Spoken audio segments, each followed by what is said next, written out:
Remember, this is not just a story. This is our future.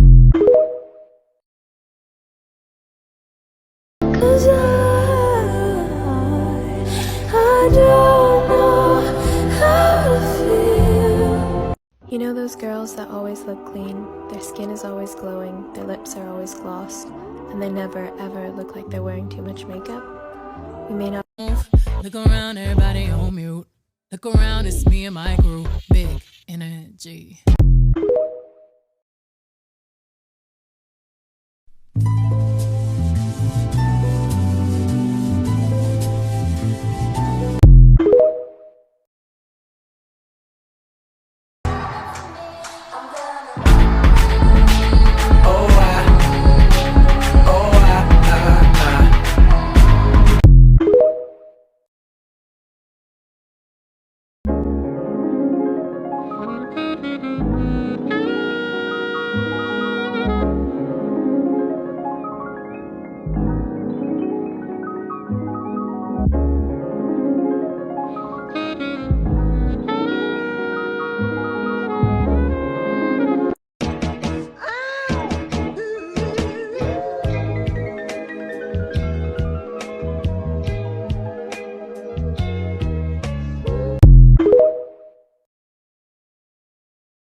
And you know I can't take it now or never. And you insinuating that you think we might be better.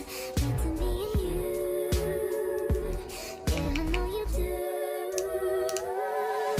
You know what I'm thinking. See it in your eyes. You hate that you want me.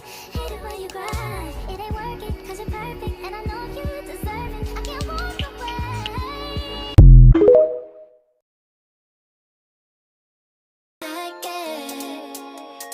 This time I want you, like it's magnetic, super equaling, like it's magnetic,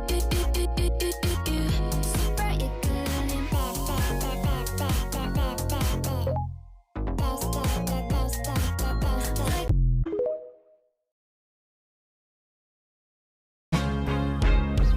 I bite my tongue, it's a bad habit. Kinda mad that I didn't take a stab at it. Thought you were too good for me, my dear. Never gave me time of day, my dear. It's okay, things happen for reasons that I think are sure, yeah.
Everything in my house is really minimal. I find that there's so much chaos out in the world that when I come home, I want it to be just really quiet and I want everything to feel calming.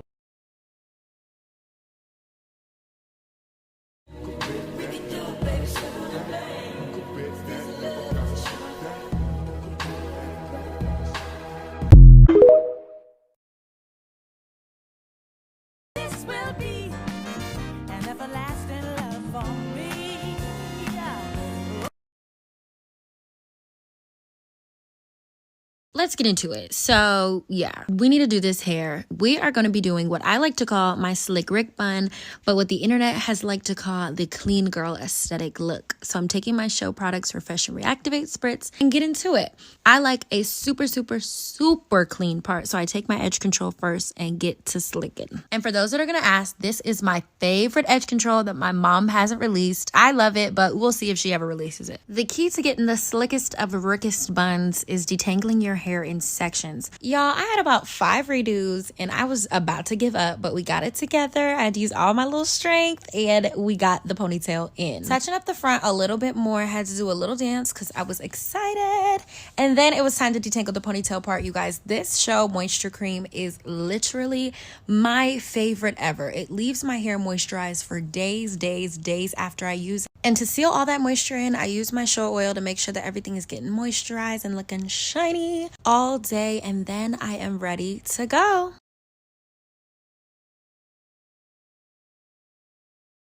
So much happier at home, if you guys can't tell. I don't feel like, God, I gotta be out there. I do not have FOMO.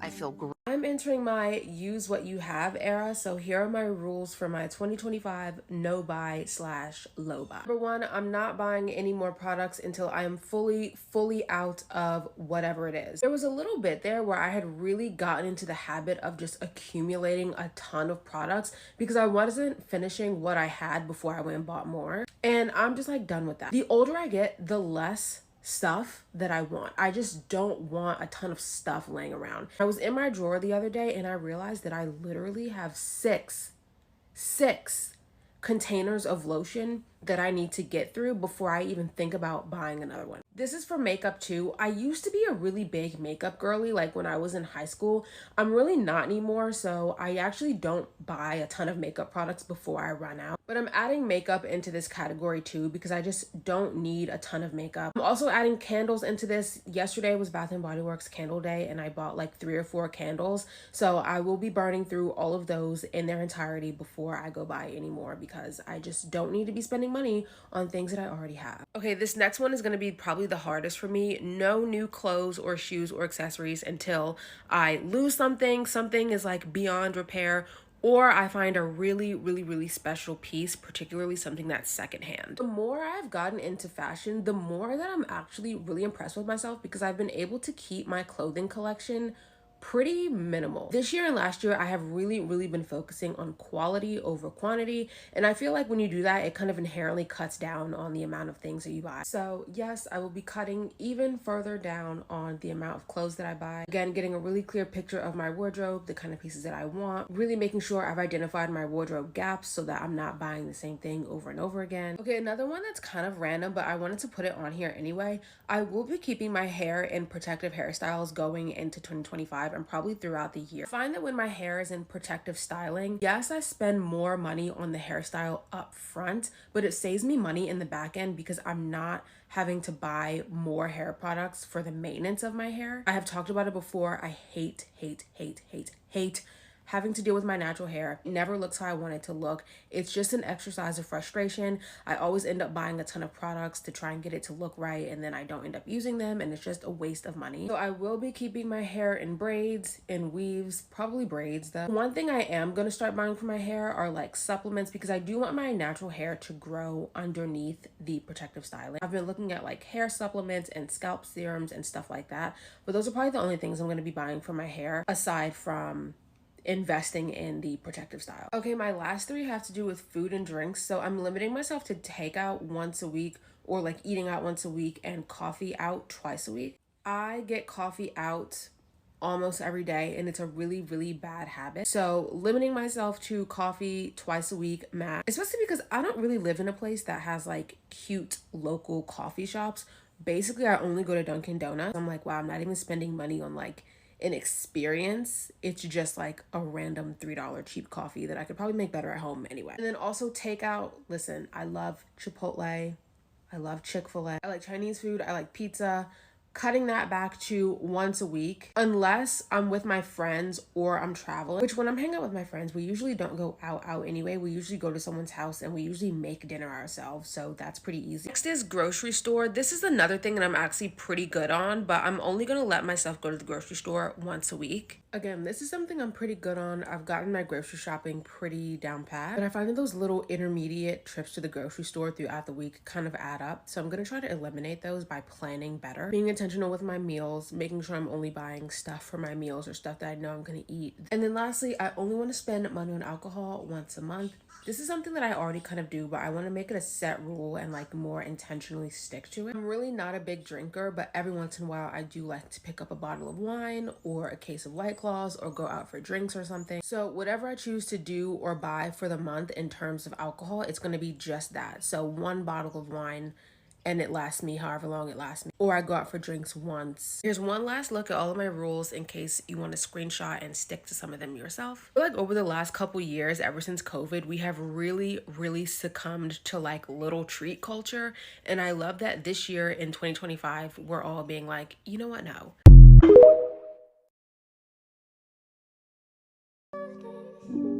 Something could be haunted by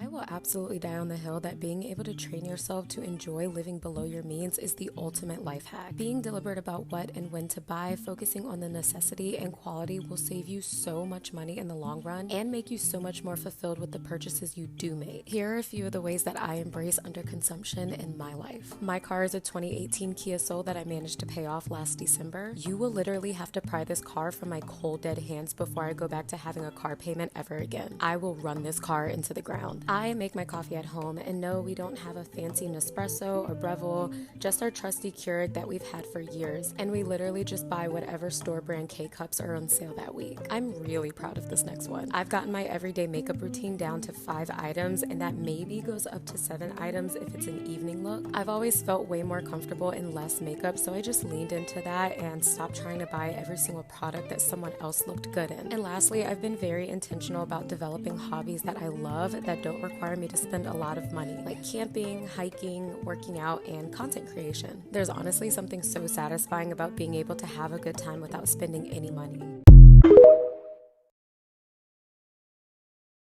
We are the girlies that travel with a full makeup bag and only end up using one product from it. Somehow I never learn. I always think I'm going to do a full beat on a hot holiday, but most times I just want to get out the hotel and explore the new area that I'm in. For me, vacations are for minimal effort, minimal makeup looks, because the only thing I really need right now is the sun and the sea. We were girls together. Do you know how special that is? We talked all night about falling in love, but that was the love story.